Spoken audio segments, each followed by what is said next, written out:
আল হাসান তিনি একটা সাক্ষাৎকার দিয়েছেন, দীর্ঘ সাক্ষাৎকার বলতে পারি। এই বিষয়গুলো নিয়ে তিনি এভাবে এর আগে অনেকগুলো সাক্ষাৎকার দিলেও বিভিন্ন মিডিয়ায় সেই কথাগুলো এমন ভাবে আসে নাই। বিস্ফোরক যে মন্তব্য সাকিব আল হাসান করেছেন এবং তার এই মন্তব্যগুলোকে আমি ব্যক্তিগতভাবে অন্তত 70-80% ক্ষেত্রে ভ্যালিড মনে করি। রিয়াসাদ আজিম সাকিব যে কথাগুলো বলেছে, যেভাবে জিনিসগুলো ঘটেছে বা যেভাবে পোর্ট্রে করা হয়েছে, বাংলাদেশ ক্রিকেট বোর্ডের দিক থেকে স্টেটসম্যান গুলো যেভাবে এসেছে, তাতে সাকিব আল হাসানের এই বক্তব্যগুলোকে আমি 70-80% ক্ষেত্রে ভ্যালিড মনে করি। একটু এন্ডোর্স করে নিই। এন্ডোর্স করার পরে সাকিব আল হাসান কি বলেছে এবং কি কারণে বিস্ফোরক বলছি, কি কারণে সাকিব আল হাসানের এই বক্তব্যগুলো ডেফিনেটলি সাকিবকে শুধু বাংলাদেশের মিডিয়া না, ওয়ার্ল্ড মিডিয়া ফলো করে, তারাও এই মন্তব্যগুলোকে সিরিয়াসলি নিলে বাংলাদেশ ক্রিকেট বোর্ড তারা একটা বড় ট্রাবলে পড়তে যাচ্ছে। Orix silver wash, Orix fabric care ব্র্যান্ডের নতুন প্রজন্মের ডিটারজেন্ট পাউডার, যা 2-in-1 ফর্মুলায় তৈরি এবং এটা এমন ভাবে তৈরি যে আপনার কাপড়কে শুধু পরিষ্কার করবে না, লেমন ও পাইন রোজের ফ্রেগনেন্স ছড়াবে। সাকিব আল হাসান যা বলেছে সেখানটা আসলে কোনো এরকম ফ্রেগনেন্সের খবর আমরা পাচ্ছি না। সাকিব আল হাসানের বাংলাদেশে আসা নিয়ে একটা বড় আলোচনা ছিল, আপনারা সবাই জানেন। বাংলাদেশে এসে বাংলাদেশে মিরপুরে তিনি তার শেষ টেস্ট খেলবেন এবং এই কানপুরে যে ঘোষণাটা তিনি দিয়েছিলেন, এরপর সাকিব আল হাসান তার দেশ মানে যেখানটায় তিনি বসবাস করেন এখন রেগুলারলি, সেখানটায় চলে যান। কানপুরের খেলা ওই টেস্টে সাকিব আল হাসানের এখন পর্যন্ত শেষ টেস্ট। মিরপুরে তিনি আসার জন্য, খেলার জন্য যখন নিউ ইয়র্ক থেকে দুবাই পর্যন্ত এসেছিলেন, তারপরে আর তিনি আসতে পারেন নাই। সাকিব আল হাসান যে স্টেটমেন্ট দিয়েছেন রীতিমতো এটা আমার কাছে মনে ভয়াবহ এবং প্রত্যেকটা কর্তৃপক্ষের এই ব্যাপারে ক্লারিফিকেশন করা দরকার। সাকিব আল হাসান যেটা বলেছেন আজকের পত্রিকায় দেওয়া সাক্ষাৎকারে, আমাকে সরাসরি ক্রীড়া উপদেষ্টা ও আইন উপদেষ্টা গ্রিন সিগন্যাল দিয়েছিলেন তখনকার ক্রীড়া উপদেষ্টা আসিফ মাহমুদ সজীব ভুইয়া, তখনকার যিনি আইন উপদেষ্টা তিনি এখনো আইন উপদেষ্টার দায়িত্বে রয়েছেন আসিফ নজরুল স্যার, এবং তিনি এই মুহূর্তে ক্রীড়া উপদেষ্টার দায়িত্ব রয়েছেন। গ্রিন সিগন্যাল দিয়েছিলেন সাকিব আল হাসানকে, বাংলাদেশে তিনি এসে খেলতে পারবেন। আমি প্লেনে উঠেছি, এই গ্রিন সিগন্যাল পেয়ে তিনি প্লেনে উঠেছিলেন।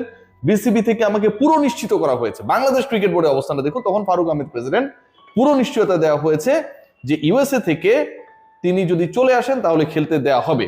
দুবাই নামার পর তাদের সব জায়গা থেকে আবার বলেছে না, তাদের নাকি 12 ঘন্টার মধ্যে পরিস্থিতি অনেক বেশি পরিবর্তন হয়ে গেছে। সাকিব আল হাসান যখন দুবাইতে নামলেন, তারপরে যেই কর্তৃপক্ষগুলো আইন উপদেষ্টা, ক্রীড়া উপদেষ্টা, বাংলাদেশ ক্রিকেট বোর্ড, 3টা কর্তৃপক্ষের কথা সাকিব আল হাসান বলছেন, তারা বলছেন যে 12 ঘন্টার মধ্যে পরিবেশ পরিস্থিতি চেঞ্জ হয়ে গেছে, তুমি না এলেই ভালো হয়। খেয়াল করে দেখুন যে 12 ঘন্টার মধ্যে কি এমন হলো, সেই ক্লারিফিকেশন বাংলাদেশ ক্রিকেট বোর্ড কখনো দেয় নাই। কখনো কোনো প্রেসিডেন্টের সময় আমরা সেই ক্লারিফিকেশন পাই নাই। সাকিব আল হাসান কেন আসতে পারলো না, স্পেসিফিক কোনো রিজন এখন পর্যন্ত আমরা পাই নাই। আচ্ছা, যদি সেই স্পেসিফিক রিজন থেকে থাকে, তাহলে সাকিব আল হাসান ইউএসএ থেকে যখন বাংলাদেশের উদ্দেশ্যে রওনা হলেন তখনও তো সেই একই রিজন ছিল। সাকিব আল হাসান যদি কোনো মামলায় অপরাধী হন, সাকিব আল হাসানের সাথে যদি কারো কোনো সমস্যা থাকে, রাজনীতিক সাকিব আল হাসানকে নিয়ে যদি সরকারের সমস্যা থাকে, সেটা তো সাকিব আল হাসান প্লেনে ওঠার আগেও ছিল। তাহলে প্লেনে ওঠার পর তো এই সমস্যা নতুন করে ক্রিয়েট হওয়া না, এটা আগে থেকেই ছিল, তখন কেন তাদের মাথায় গেল না? Definitely it's a very serious and valid point. Shakib Al Hasan আরেকটা পয়েন্টে সিরিয়াস কথা বলেছেন, সেই পয়েন্টটা সাকিব আল হাসান কি বলেছেন, ঠিক যেভাবে বলেছেন সেভাবে আজকের পত্রিকার ফটোকার্ড থেকে নিয়ে যদি আমি বলি, বাংলাদেশ ক্রিকেট বোর্ডের সঙ্গে সরকারের কোনো সম্পর্ক থাকার কথা না। বাংলাদেশ ক্রিকেট বোর্ড, যেই ক্রিকেট বোর্ডের আন্ডারে সাকিব আল হাসানরা খেলেন, বিসিবির সাথে সরকারের কোনো ধরনের সম্পর্ক থাকার কথা না, ডেফিনেটলি না। ফিফা এন্ড আইসিসির রুলস অনুযায়ী তাদের অধিভুক্ত যে ক্রিকেট বোর্ড এবং ফুটবল ফেডারেশন গুলো রয়েছে, they never be influenced by the government. এরপরে সাকিব আল হাসান বলছে, আর ক্রিকেট বোর্ড যদি সরকারের উপর চাপিয়ে দেয়, তার মানে ক্রিকেট বোর্ডে সরকারের হস্তক্ষেপ আছে। ক্রিকেট বোর্ড যদি সরকারের দ্বারা কোনোভাবে কোনো প্রেসার গ্রহণ করে, তার মানে সরকারের ক্রিকেট বোর্ডের উপর হস্তক্ষেপ আছে।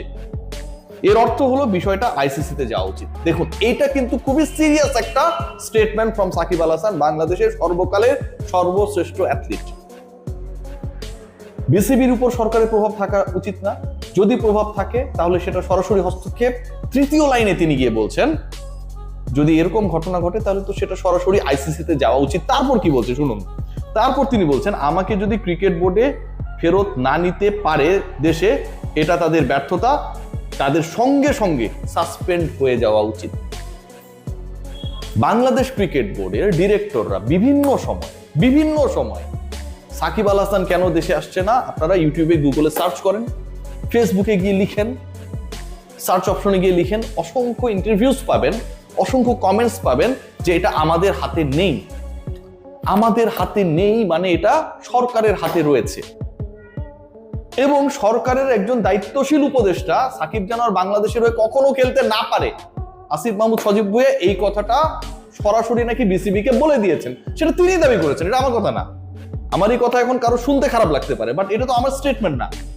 সরকারের সে সময় ক্রীড়া উপদেষ্টা সাকিব আল হাসানের সাথে যখন ফেসবুকে যুদ্ধ চলছিল, তিনি বলে দিয়েছেন বিসিবির সাকিবের ক্ষেত্রে যে সিদ্ধান্ত নেওয়া হয়েছে সেটা ভালো সিদ্ধান্ত ছিল, মানে তাকে খেলতে না দেওয়া, এবং সাকিব আল হাসান যেন আর কখনো দেশের হয়ে খেলতে না পারেন, বিসিবি কে তিনি সেভাবেই নির্দেশনা দেবেন। খেয়াল করে দেখুন, তার মানে সরকার থেকেই দাবি করা হচ্ছে, সরকারের দায়িত্বশীল সেই কেদারায় বসে দাবি করা হচ্ছে যে সাকিব আল হাসানের ক্ষেত্রে ডিসিশনটা বিসিবির যতটুকু না তার থেকে সরকারের। এখন সরকার যদি সিদ্ধান্ত নেয় অ্যাকর্ডিং টু দ্য আইসিসি, এটা তো সরকার পারে না, অথবা সরকার এটা পারলে বিসিবি সাসপেন্ড হয়ে যাওয়া উচিত অ্যাকর্ডিং টু সাকিব আল হাসান। সাকিব আল হাসানের এই স্টেটমেন্টগুলো কেন আজকে এত গুরুত্বপূর্ণ, এত জরুরি, এত আলোচনায় আসার জন্য আমার কাছে মনে হয় যে ইম্পর্টেন্ট, কারণ এই কথাটা যদি এবাদত হোসেন বলতেন, দেশের বাইরে থাকা তাপস দা বলতেন, তাপস বৈশ্য বলতেন, আলামিন হোসেন বলতেন, শফিউল ইসলাম বলতেন, এনামুল হক বিজয় বলতেন, এগুলো কোনো ম্যাটার করতো না। But Shakib Al Hasan is a global figure, বাংলাদেশের অপর নাম ক্রিকেটে সাকিব আল হাসান, ভেরি ট্রু। সেই সাকিব আল হাসান যখন এই স্টেটমেন্ট দেন, এবং সাকিব আল হাসানের ব্যাপারে সরকারে যারা ছিলেন তাদের স্টেটমেন্টটা যখন সরাসরি অনেকটা এরকম যে সরকারি হস্তক্ষেপ এখানটায় হচ্ছে, সাকিব আল হাসান যেন আর কখনো খেলতে না পারেন সেরকম ভাবে বিসিবি কে বলে দেওয়া হবে, মন্ত্রণালয়ের দায়িত্বে যিনি, তিনি যখন এই কথা বলেন, সাকিব আল হাসান সেটাকে রেফারেন্স হিসেবে টেনে যখন পত্রিকার সাক্ষাৎকার যখন দিলেন সেখানটায় বলে ফেলেন যে এরকমটা যদি হয় তাহলে বিসিবির সাসপেন্ড হওয়া উচিত। এটা মেজর ইস্যু, এটা ডেফিনেটলি মেজর ইস্যু। বিসিবির সাসপেন্ড হওয়া উচিত এই ইস্যুতে এই কথা কেউ কখনো বলে নাই, কেউ কখনো সাহস করে সেই কথাটা বলে নাই, কিন্তু Shakib Al Hasan for the first time তিনি এটা বলেছেন। এবং সাকিব আল হাসান যখন এটা বলেছেন, আজকের পত্রিকা একটা বাংলা পত্রিকা হলেও এই আলোচনাটা, এই ডিসকাশনটা, এই স্টেটমেন্টটা আইসিসি কিংবা ক্রিকেট সংশ্লিষ্ট যে ফ্র্যাটার্নিটি রয়েছে সবার কাছে গেছে, সবার কাছে গেছে, সবাই জানে এটা। বাংলাদেশ ক্রিকেট বোর্ডের সামনে অনেক সংকট আসন্ন, যতটুকু আমি বুঝতে পারি, শুনতে পাই।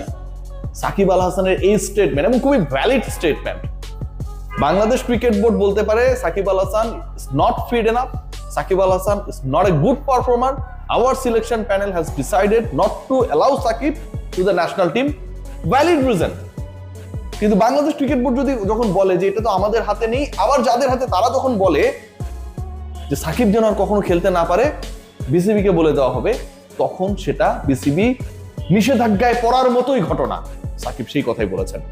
সবাই ভালো থাকবেন, টেক গ্রেট কেয়ার।